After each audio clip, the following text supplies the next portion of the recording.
Students, आप सभी का मेरे YouTube channel spark success academy में स्वागत है।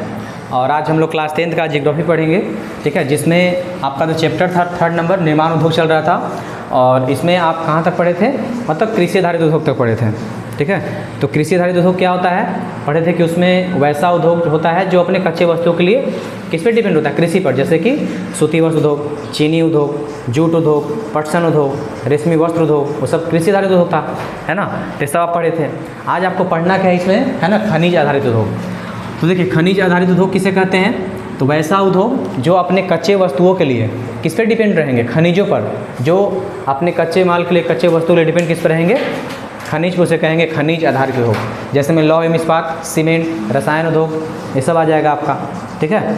तो देखिए, इसमें सबसे पहले आपको जो पढ़ना है उसका नाम है ना, लौह एवं इस्पात उद्योग। लौह एवं इस्पात उद्योग, ठीक है, लौह एवं इस्पात उद्योग। देखिए, चूँकि जानते हैं, है ना, कि लौह और इस्पात उद्योग जो है एक आधारभूत संरचना है, मतलब आधारभूत उद्योग है, क्योंकि अन्य सभी भारी, हल्के और मध्यम उद्योग इसी से मतलब बने मशीनरी पर निर्भर करते हैं। यानी लोहा और इस्पात उद्योग जो होता है, जितना भी उद्योग धंधा है, सब इसी पे डिपेंड है ना। इसे उद्योग का जनक भी कहा जाता है, ठीक है। याद रखिए, इसे क्या कहा जाता है, इसे उद्योगों का जनक कहा जाता है, उद्योगों का जनक कहा जाता है। किसे, लोहा को। क्योंकि जितना भी छोटा उद्योग, भारी उद्योग, हल्का उद्योग होता है ना, वो सब किस पे डिपेंड होता है, इसी पे डिपेंड होता है। इसीलिए इसे कहा गया उद्योगों का जनक कहा गया, ठीक है। तो देखिए, जैसे कहा जाता है कि भारत में भारतवासी जो हैं लोहा का, है ना, लोहा बनाने की कला, है ना, ईसा मसीह के जन्म से 1000 वर्ष पहले ही सीख चुके थे, है ना। जैसे कि इसका साक्षात एग्जाम्पल है दिल्ली में कुतुब मीनार, है ना। उसके बाद आपका लौह स्तंभ, बहुत सारा है, मतलब ऐसा साक्ष्य मिला है जैसे कि पता चलता है कि भारतवासियों को लोहा का ज्ञान बहुत पहले से हुआ, है ना। तो भारत में लौह इस्पात का जो पहला कारखाना लगा, याद रखिएगा, है ना, भारत में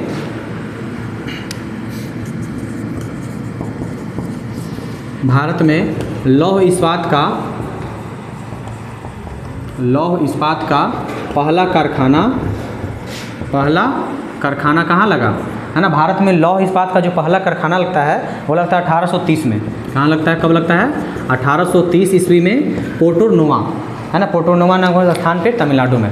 कहाँ पे, पोर्टो नोवा नामक स्थान पर तमिलनाडु में स्थापित किया गया था। लेकिन ये पहला कारखाना तो है, लेकिन, है ना, यह कारखाना मतलब बहुत जल्द ही बंद हो चुका था, मतलब ज़्यादा ही सक्सेस, ज़्यादा सफलता इसको मिला नहीं, है ना। परंतु मतलब कहा जाता है कि मतलब इसके अनुकूल जलवायु नहीं मिला, है ना, मतलब उतना कच्चा स्रोत नहीं मिला, कई कारकों के कारण इसे तुरंत ही बंद करना पड़ा था। लेकिन सबसे पहला कारखाना यही लगा था। तो आधुनिक अगर हम बात करें अभी के समय के, तो आधुनिक लौह इस्पात का सबसे वास्तविक रूप से, है ना, आधुनिक समय में सबसे पहला जो भारत में लौह इस्पात का जो कारखाना लगा था 1864 में लगा। कब लगाया, है ना, आधुनिक, ठीक है। बात करेंगे अगर हम आधुनिक लौह इस्पात उद्योग का, ठीक है, तो आधुनिक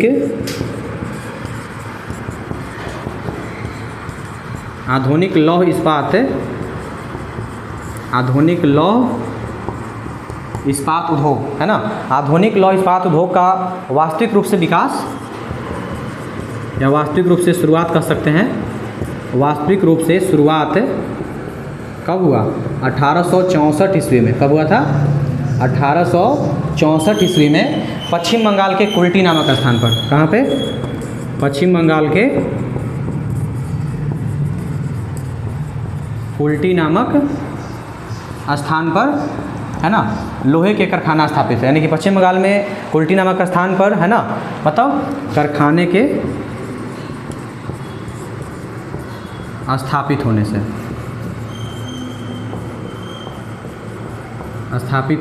से, समझ रहे हैं। तो याद रखिएगा, है ना, आधुनिक लौह इस्पात उद्योग का वास्तविक रूप से विकास कब से शुरू हुआ, 1864 ईस्वी में। कहाँ से, पश्चिम बंगाल के कुल्टी नामक स्थान पर जो लौह इस्पात का कारखाना लगा था तब से। लेकिन सबसे पहला कारखाना यहीं पे लगा, लेकिन इसको, है ना, तत्काल कई कारकों की कमी के कारण इसको बंद किया गया था। लेकिन इसके बाद आधुनिक समय अगर हम बात करें तो 1864 में इसका शुरुआत किया गया था। कहाँ पे, तो पश्चिम बंगाल में, ठीक है। इस तरीके से कहा जाता है कि इसके द्वारा है ना, मतलब जब धीरे धीरे मतलब स्थापित हुआ, साथ ही इस्पात का जब बड़े पैमाने पर है ना 1907 ईस्वी में Tata iron and steel company का स्थापना किया गया।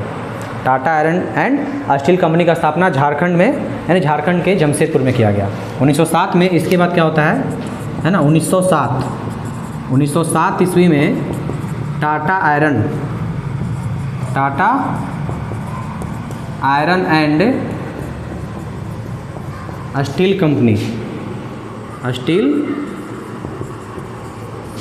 कंपनी की स्थापना कहाँ किया गया था? झारखंड के जमशेदपुर में। झारखंड के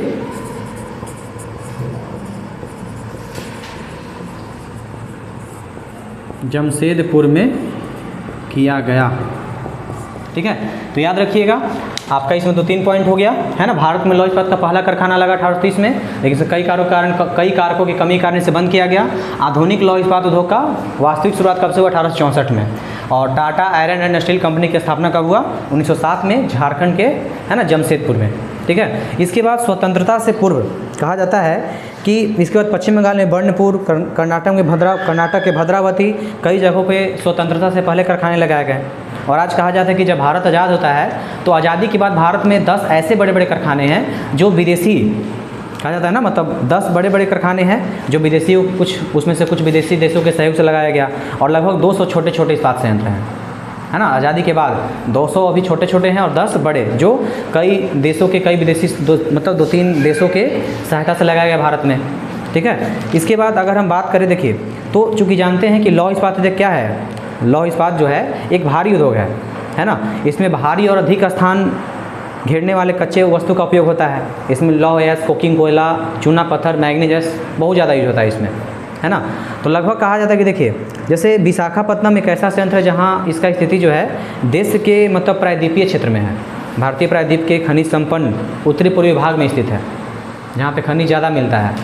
तो कहा जाता है देखिए जैसे कि यहाँ पे है ना, मतलब भारत के सार्वजनिक क्षेत्र के सभी लौह इस्पात जो सरकार के अंतर्गत आता है ना, तो वह सेल के अधीन है, जबकि टिस्को का प्रबंध टाटा स्टील करती है। सेल जितना है समझिए वो सार्वजनिक है, लेकिन टिस्को जितना हो समझिए टाटा स्टील के अंतर्गत आता है। तो लौह इस्पात का जो अधिकांश कारखाना है छोटा नागपुर पठार के स्थापित हुआ, क्योंकि यहाँ पे लौह गैस, कोयला, मैग्नीज, चूना पत्थर, खनिजों का भंडार है।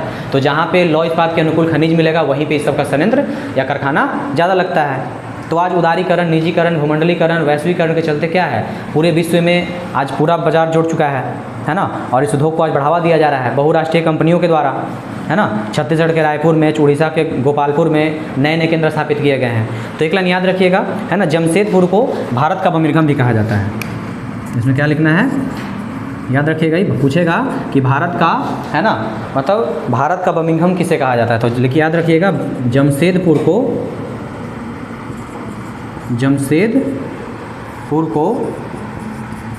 भारत का ठीक है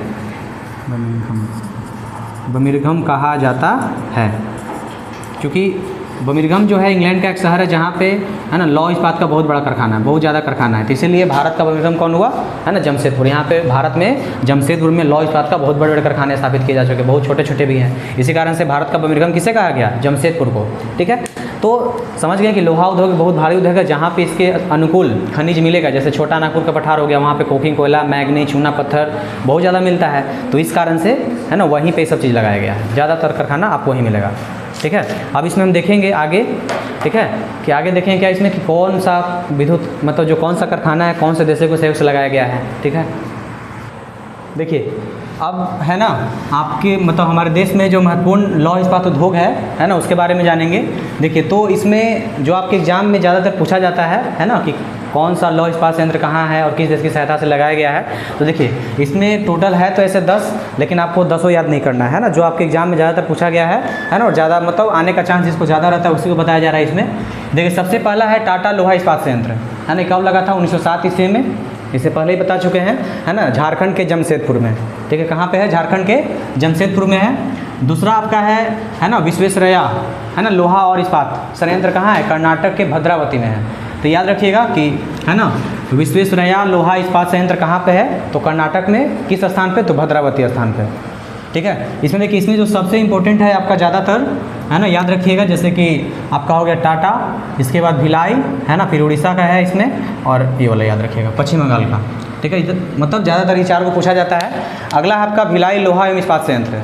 तो ये देखिए, इसमें आपको ये भी याद रखना है कि कौन सा लोहा इस्पात, मतलब लौह इस्पात संयंत्र जो है किसके सहयोग से लगाया था। देखिए याद रखिएगा, रूस की सहायता से 2 लगाया गया है, एक भिलाई लोहा इस्पात संयंत्र और एक लगाया बोकारो, है ना। ये दोनों जो है रूस की सहायता से लगाया गया है ना। एक लगाया गया मतलब उड़ीसा में, सॉरी, है ना, छत्तीसगढ़ के भिलाई नामक स्थान पर, और दूसरा जो रूस की सहायता से लगाया गया बोकारो, है ना, बोकारो लौह इस्पात संयंत्र। तो बोकारो कहाँ है, झारखंड में, है ना, झारखंड के बोकारो नामक स्थान पर। तो 2 रूस की सहायता से 2 लगाया गया है, ठीक है। कौन कौन, भिलाई लोहा इस्पात संयंत्र और बोकारो इस्पात संयंत्र, ठीक है। एक है छत्तीसगढ़ के भिलाई में, एक है झारखंड के बोकारो में। दूसरा है आपका राउरकेला इस्पात संयंत्र, ये लगाया गया किसकी सहायता से, जर्मनी की सहायता से। तो याद रखिए जर्मनी की सहायता से एक, कहाँ पे, तो उड़ीसा के राउरकेला नामक स्थान पर लगाया गया है।